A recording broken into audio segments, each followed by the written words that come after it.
उधर उत्तर प्रदेश के मुख्यमंत्री योगी आदित्यनाथ ने गाजियाबाद में घर घर जाकर प्रचार किया। साहिबाबाद के कृष्णा इंजीनियरिंग कॉलेज में उनका संबोधन भी हुआ और उन्होंने समाजवादी पार्टी को घेरते हुए कहा कि 2017 से पहले यूपी में डर का माहौल था, बेटियां स्कूल नहीं जा पाती थी। और इसके बाद उन्होंने अखिलेश यादव के 300 यूनिट मुफ्त बिजली के वादे पर भी तंज कसा।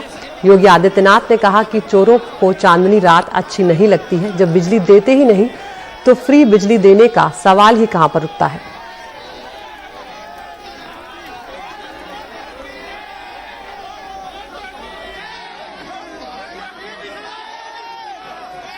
दो 2017 के पहले बिजली आती ही नहीं थी। जो आज कह रहे हैं कि 300 यूनिट फ्री में बिजली देंगे, इनसे पूछना चाहिए बिजली जब आती नहीं थी तुम बिजली नहीं देते थे, तुम तो अंधेरे में रहने के अभ्यस्त थे, क्योंकि चांदनी रात चोरों को अच्छी नहीं लगती है।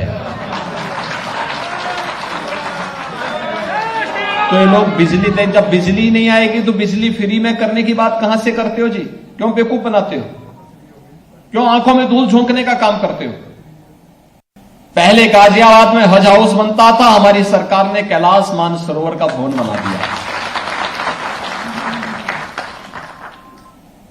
भाइयों बहनों, पहले यहां के व्यापारियों से, यहां के उद्यमियों के साथ माफिया किस प्रकार का व्यवहार करते थे, आज किसी माफिया की हैसियत नहीं, किसी व्यापारी को, किसी चिकित्सक को, किसी संभ्रांत नागरिक को या किसी गरीब की संपत्ति पर कब्जा कर ले, क्योंकि अगर करेगा तो बुलडोजर भी चलेगा। सौरभ हमारे साथ बने हुए हैं। सौरभ, अब ये जो बयान हम इस तरह के सुनते हैं तो इससे यही समझ में आता है कि चुनावी माहौल अब अच्छा खासा गरमाने लगा है। एक दूसरे के ऊपर जो तंज कसने की जो प्रक्रिया है वो एक तरह से यहां पर शुरू हो गई। लेकिन जब गाजियाबाद में कल मुख्यमंत्री योगी आदित्यनाथ पहुंचे थे तो मैं सोशल मीडिया पर वो भी देख रही थी कि लोग गाजियाबाद के बारे में भी सवाल उठा रहे थे कि यहां पर भी कई सारी समस्याएं हैं। ये भी कह रहे थे कि आप मानसरोवर की बात यहां पर कर रहे हैं, लेकिन सड़कों पर जो गड्ढे वही ठीक नहीं हो पाए। तो कई सारे मुद्दे खुद बीजेपी के सामने भी है। बिल्कुल बीजेपी के सामने है। अगर आप योगी जी के बयान भाषण सुने तो ये चुनावी भाषण तो भले ही हो, लेकिन वो पिछले 1 साल से यही बातें बोलते आते हैं। देखिए, सबसे बड़ी बात है, पश्चिमी उत्तर प्रदेश बीजेपी के लिए बहुत बड़ी चुनौती है। हमने देखा किस तरीके से केंद्रीय गृह मंत्री अमित शाह कैराना पहुंचे डोर टू डोर कैंपेन करने के लिए। केशव मौर्य भी कल पश्चिमी उत्तर प्रदेश में थे, उससे पहले जेपी नड्डा भी बरेली आए थे। योगी आदित्यनाथ का ये तीसरा दौरा है गाजियाबाद का, जहां पर वो प्रचार कर रहे हैं। पश्चिमी उत्तर प्रदेश में 2013 के दंगे हुए थे, उसके बाद भीषण ध्रुवीकरण हुआ था। 2014, 2017 और 2019 बीजेपी ने स्वीप किया था, लेकिन किसान आंदोलन के बाद तस्वीर बदली है। कैराना का मुद्दा, पलायन का मुद्दा समाज बीजेपी उठा रही है। यही वजह है कि अमित शाह जो कि अगवा हैं, खुद डोर टू डोर जाके प्रचार कर रहे हैं और उन पलायन का मुद्दा उठा रहे हैं।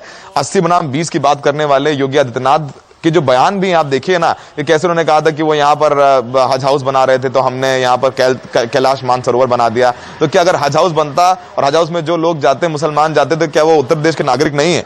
तो आप समझिए कि किस तरीके से कैंपेन चल रहा है। बीजेपी की कोशिश है कि कहीं ना कहीं जो उनके फेवर में काम करता है वो ध्रुवीकरण या पोलराइजेशन काम करता है। तो बयान भी आप सुनेंगे तमाम ये इसी और बयान इशारा करते हैं। क्या उत्तर प्रदेश में कोरोना में लोग नहीं मरे? हम सब जानते हैं कोरोना में जबरदस्त तबाही उत्तर प्रदेश में भी हुई, यहाँ भी लाशों के अंबार लगे।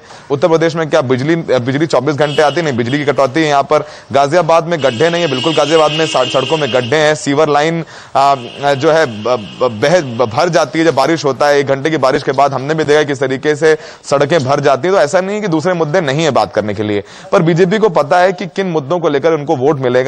और पोलराइजेशन का बहुत बड़ा फायदा बीजेपी को हुआ था 2017 में, और उसी की कोशिश में बीजेपी है। तमाम उनके बयान देखिए, वो कैराना के पलायन की बात करते हैं। वो कहते हैं कि बहु बेटियां रात में निकल नहीं सकती थी, अब बहु बेटियां निकलती हैं। जैसे कि योगी आदित्यनाथ ने अभी कहा कि पहले किडनैपिंग हो जाती थी। तो उनके, अगर बीजेपी के तमाम नेताओं की बात करें तो 2017 से पहले तो यूपी में कुछ था ही नहीं, ना यूपी में पुलिस थी, ना यूपी में सड़क थी, ना यूपी में बिजली थी। तो कहीं ना कहीं कोशिश, उनकी स्ट्रेटेजी यही है कि उनको ये बताया जाए कि इससे पहले काम नहीं हुआ, जो किया वो हमने किया। ये बहुत कैंपेन स्ट्रेटेजी है इनकी, जो कि 2017 2019 में अच्छे खासी काम की थी। तो अब देखना है कि इस बार क्या किसान आंदोलन ने वो हिंदू मुसलमानों के दंगों का दर्द जख्म भर दिए हैं, अगर भर दिए हैं तो उसका खामियाजा बीजेपी को भुगतना पड़ेगा। बिल्कुल, चाहे वो कोरोना में मौतों का मामला हो, अव्यवस्था का मामला हो, कई सारे मुद्दे हैं। लेकिन सौरभ, ये भी देखना महत्वपूर्ण होगा कि क्या उत्तर प्रदेश की जो जनता है वो इन मुद्दों के आधार पर वोट करती है, या ध्रुवीकरण की राजनीति में वो फंसती है, या फिर वो जातियों के आधार पर एक बार फिर से वोट देगी। बहुत शुक्रिया सौरभ इस तमाम जानकारी के लिए।